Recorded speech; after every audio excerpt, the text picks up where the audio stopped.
So it is quite easy and I think natural if you want to use another DBMS such as MySQL or another database in PostgreSQL. So I'm going to change the current database to another one in PostgreSQL. But before I do that, I need to create a database. So these are my workspaces, but I'm not going to need them now. So I'm going to disconnect from the MSF3 database.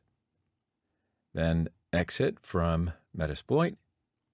Now, I think it's good practice to stop PostgreSQL for a while, then start it again.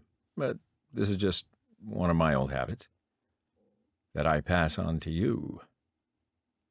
Okay, so now I'm going to get the full name of the PostgreSQL user by these commands. Name is Postgres, type SU, Postgres, to get into PostgreSQL user shell. Now here you're not going to need a password because the default installation there is no password. Now the logic is the same if there is a password, you will need to type it. All right then. List databases with PSQL L, and here are the databases. So now I'm going to create a user first by using the create user command. Create user, user for MSF P. I'm going to enter my very strong password 2 times.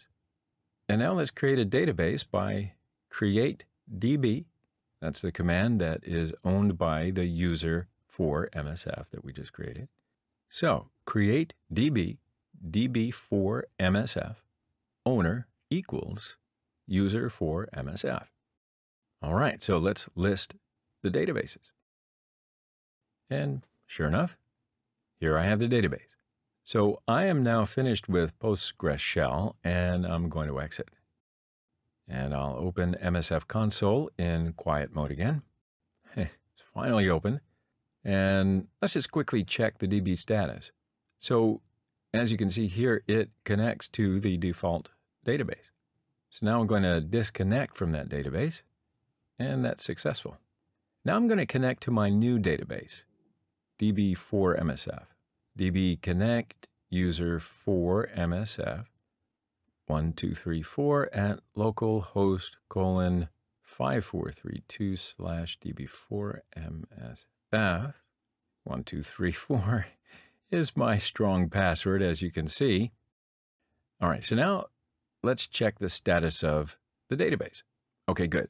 So here you see that I have connected the new one.